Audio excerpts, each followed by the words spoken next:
The PTA Disbands is just a ridiculous episode of The Simpsons. Have you all rewatched this one recently? I had never really noticed before, but this thing is bonkers. It's filled to the brim with iconic moments. Just one after another, after another, after another, after another, after another, after another. I vividly remember watching this as a child when it first aired. I think it was one of my first favorite Simpsons episodes. It's so much fun. So why isn't this talked about amongst the all-time best Simpsons episodes that often? I mean, Last Exit to Springfield is another story about a worker strike that also happens to be totally cuckoo bananas. Substantially and tonally, these two episodes aren't all that different. So why is that episode celebrated and the PTA Disbands is just a face in the crowd with the other funny classics? I mean, I had this at number 13 in my rankings for season 6. What the hell is that? Are many of us sleeping on this episode? Or is there something holding it back? Now, it definitely does make a great first impression with its opening set piece at Fort Springfield. It gets us right in the action quickly, establishing our main conflict and delivering several memorable jokes. We had always understood that Springfield Elementary was not especially well funded, but I love how over the top they get with this setup. How they'll cut away to the old bus literally exploding. The way Edna talks about the kids playing in the hole again, and how Skinner has a braking procedure and Otto's credit card ready to go. It does convey how this kind of thing has been going on for a while. In addition, this opening lets the Simpsons take a shot at the mouse for buying everything out for a profit. Isn't that ironic? Oh, and then there's the cannon joke. We gotta talk about that cannon.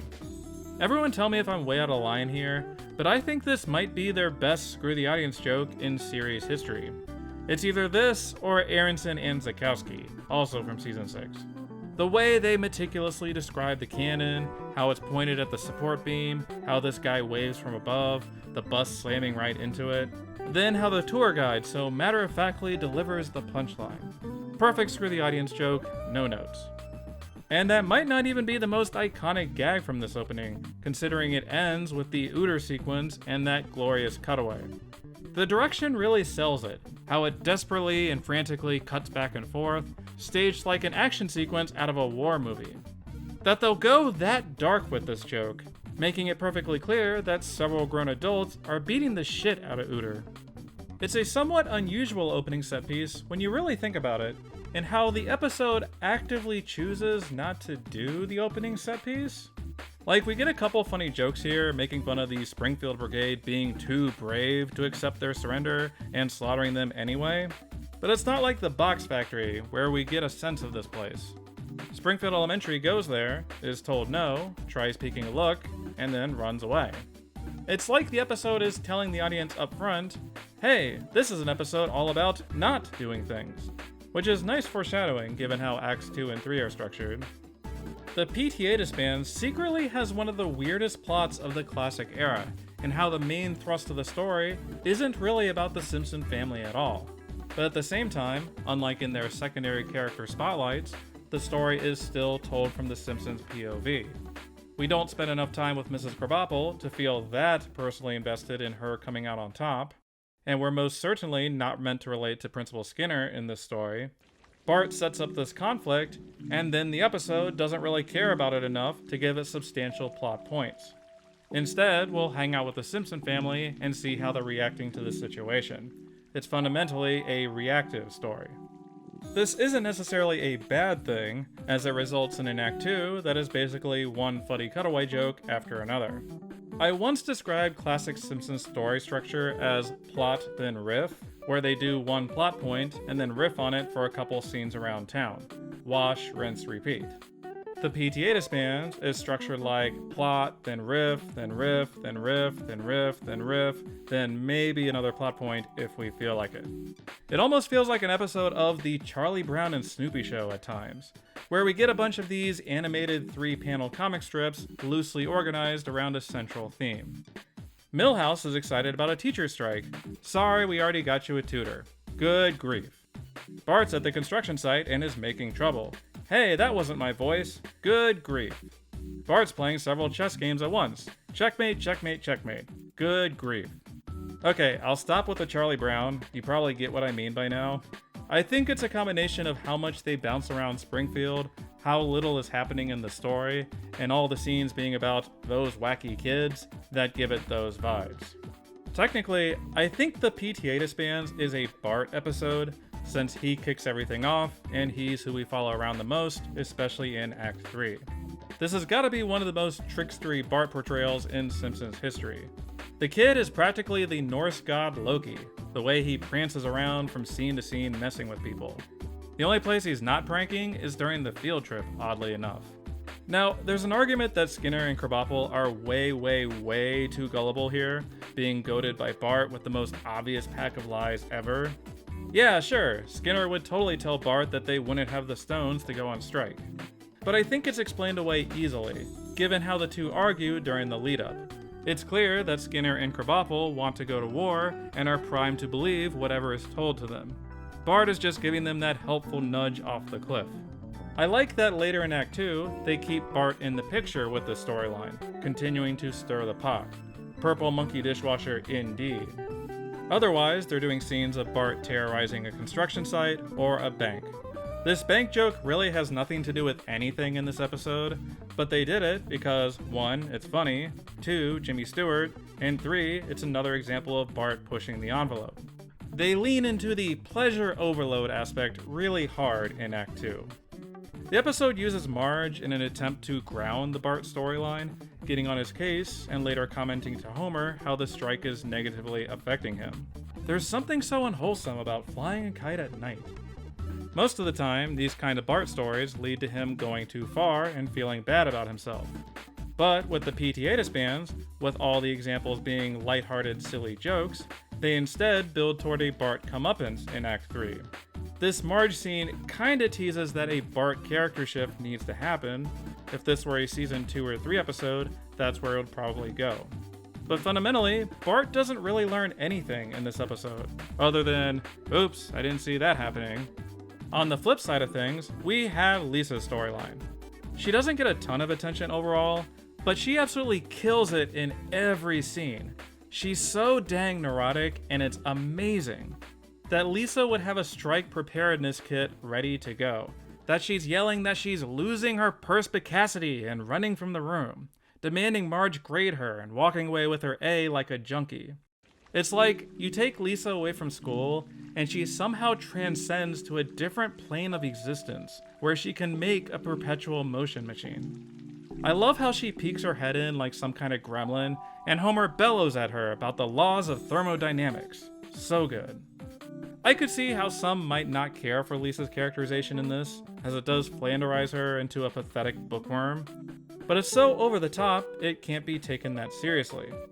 It also serves as a nice point of contrast with Bart, how he feels so empowered by the strike, getting everything he wants all the way through. Whereas Lisa gets more and more frustrated, getting dumped on when she tries turning things around. Even when Lisa does get back to school, she ends up with Jasper. So Lisa just can't win in general, and it's the best. Here's the A+ you wanted, Lisa. Good job.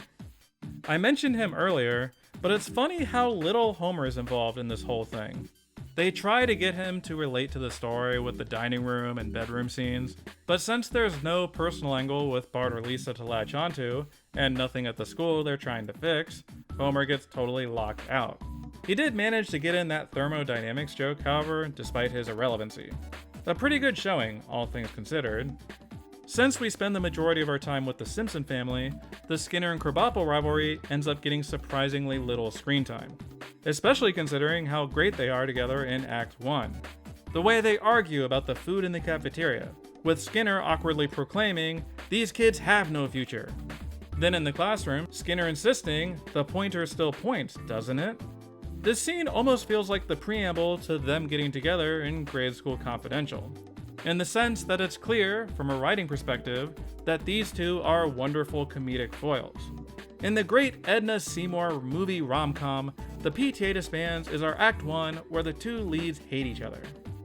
Once the teachers do go on strike, they get phased out in favor of the Simpson family stuff. The story does pay lip service to it, with the Bart and Lisa check-ins, and the Skinner-Chalmers scene, The Writers Guild should totally do some honk if you love cookies signs. Although now that I think about it, it's kinda strange that this plot thread totally disappears in Act 3.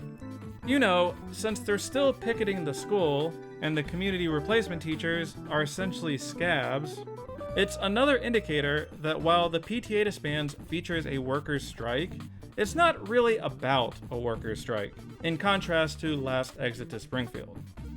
I feel somewhat torn about its overall plot structure, in that literally every single scene is amazing, but it does feel pretty aimless.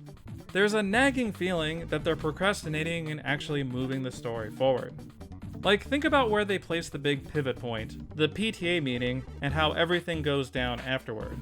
The PTA meeting itself is a flawless sequence of television, providing the finger thing means the taxes, and this guy screaming and jumping out the window.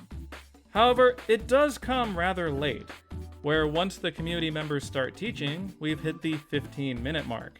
And even then, we kill another 2 minutes hanging out with Jasper and Mo. Marge finally shows up with only 4 minutes remaining on the clock. The tricky thing is that even if it creates problems down the road, the material is too strong to cut. I would never ever suggest deleting "That's a Paddlin" from Simpsons history. It's easily my favorite Jasper moment in series history. And even Bart's prank on Mo is spellbinding, the way Mo shamefully covers his ears and his voice breaks as he runs away crying.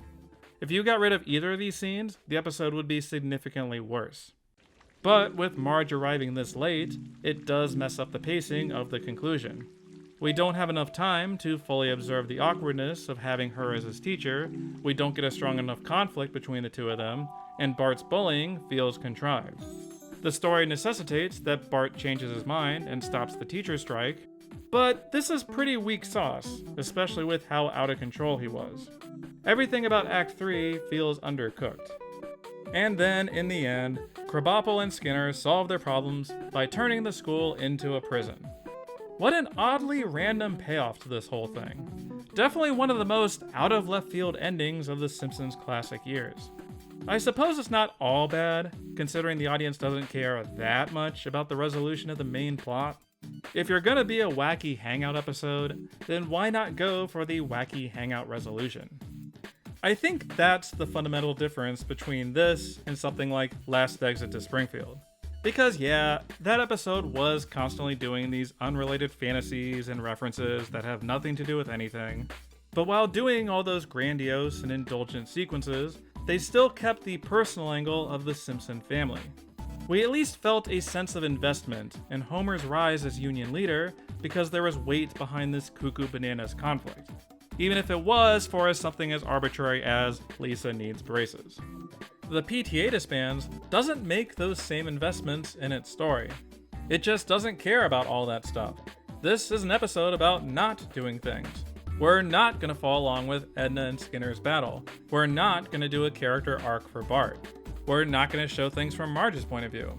It wants to be a gag fest the whole way through, so it's gonna be a gag fest. In some respects, it's refreshing how honest it is.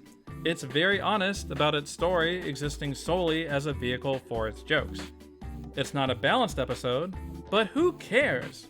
We don't need to be invested in the story because we are 100% invested in its jokes. Maybe that's all we need sometimes. Looking back on it, I don't really regret putting the PTA Disbands at 13th place for Season 6, partially for subjective taste reasons, and partially because Season 6 is a murderer's row of hilarity. But if someone came along and told me this was their absolute #1 favorite, I would totally get it. There are too many all-time great gags to ignore, too many moments permanently etched in Simpsons fans' brains. Personally, I don't think this is Last Exit to Springfield, but it's good enough that it's gonna be for someone.